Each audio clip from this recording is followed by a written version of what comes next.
अगर हम एक ऐसी एक्सरसाइज के बारे में सोचें जो पहली नज़र में सिर्फ शारीरिक ताकत का कोई क्रूर प्रदर्शन लगती है, तो शायद हमारे दिमाग में टर्किश गेटअप का नाम आएगा।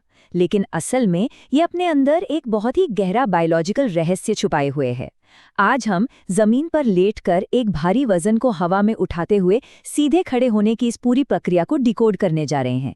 हम इसके पीछे के विज्ञान, इसके इतिहास और उस छिपे हुए ब्लूप्रिंट को समझेंगे जिसका सीधा कनेक्शन हमारे अपने बचपन से है। तो चलिए इस दिलचस्प सफर की शुरुआत करते हैं।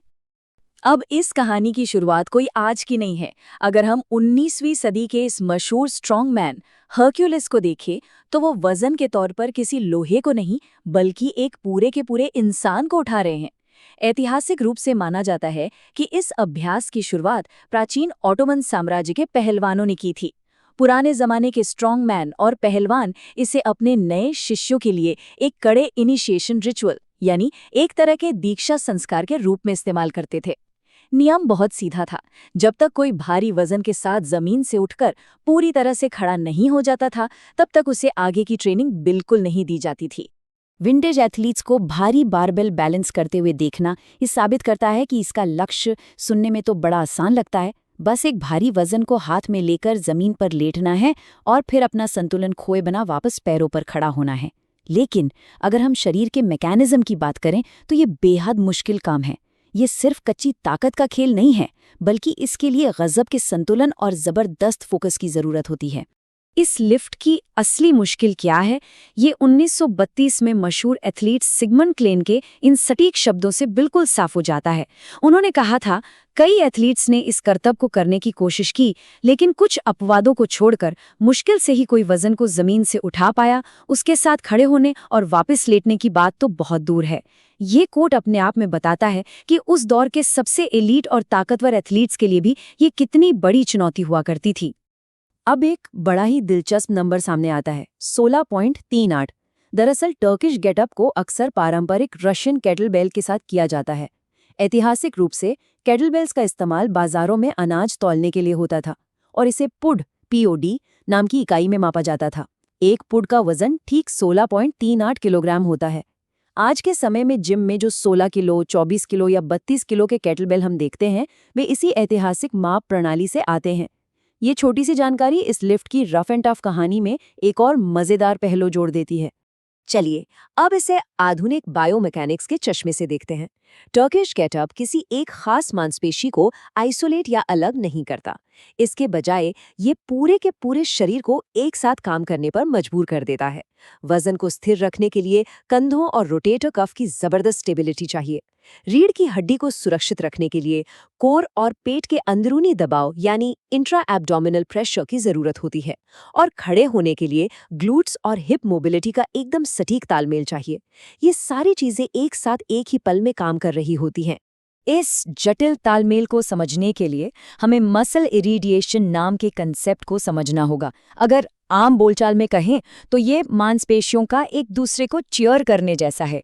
जब केटलबेल के हैंडल को बहुत जोर से पकड़ा जाता है तो एक न्यूरोलॉजिकल प्रभाव पैदा होता है।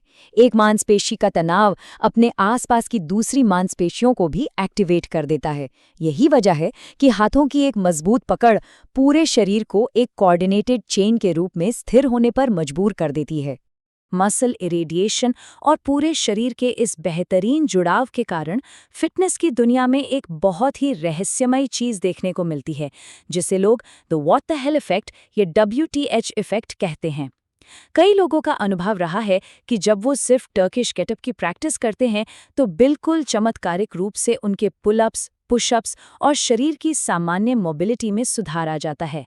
और मजे की बात तो ये है कि उन्होंने उन विशिष्ट एक्सरसाइज की अलग से कोई प्रैक्टिस तक नहीं की होती। लेकिन अब इस कहानी में एक बहुत ही जबरदस्त और हैरान कर देने वाला ट्विस्ट आता है।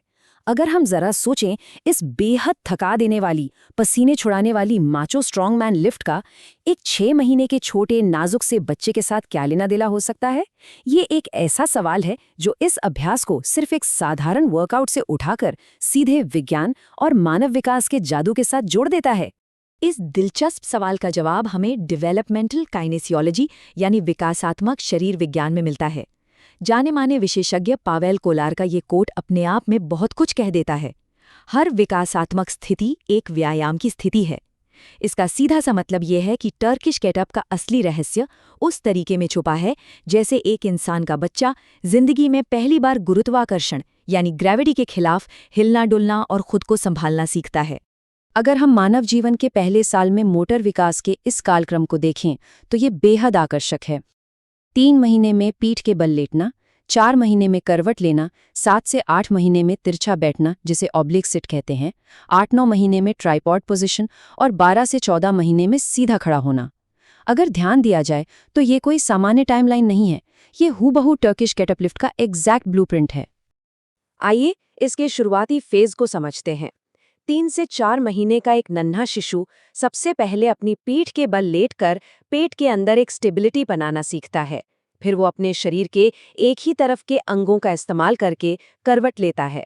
इस पैटर्न को अगर ध्यान से देखा जाए तो ये बिल्कुल टर्किश गेटअप का पहला स्टेप है, जहां पीठ के बल लेटकर वजन उठाया जाता है और फिर एक तरफ करवट ली जाती है।